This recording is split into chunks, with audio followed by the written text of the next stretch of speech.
It's so easy to be great nowadays, my friend, because most people are weak. Most people don't want to go to that extra mile. Most people don't want to find that extra because it sucks. It's miserable. It's lonely.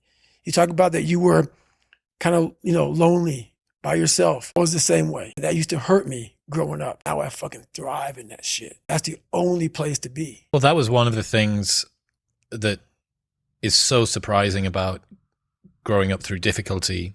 So loneliness is one example, right? Mm-hmm. Growing up as a lonely kid. What you realize is a lot of the things that you feared or hated or were embarrassed about as a child end up being the genesis of the things that you're most proud about as an adult. So the fact that you can work and thrive in solitude gives you the opportunity to be able to move to America and start a podcast, or mm-hmm. decide to do Hell Week 3 times in a row, or it doesn't matter how long or dark the course is, you're just going to stay. The fact that you were forced to be vigilant and to assess people, mm-hmm. to work out what's going on when you became an adult allows you to detect the vibe and the energy of whoever it is that you're speaking with, and know that this person's someone that I want to hang with and this person's somebody that I don't. All of the things.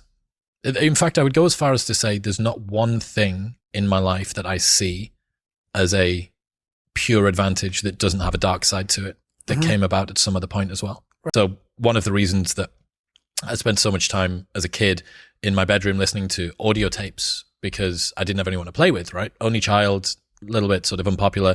Right. So I'd be in my bedroom listening to audio tapes, and we go to the library every 2 weeks and we take the tapes back and we get new tapes, and I bring them and listen to them again.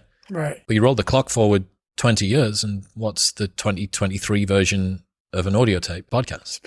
A lot of the things that you love and value in yourself in adulthood mm-hmm. are the light side of something that you were ashamed, fearful, disgusted by when you were younger.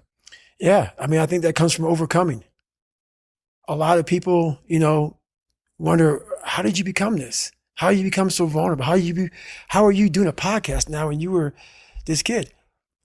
You overcame things. You fought them. And now this is what happens. This is on the other side of overcoming. You become very, very powerful when you overcome yourself. All those things you once cowered from, you were afraid of, when you face them eye to eye every day, you now become a person who has a great podcast.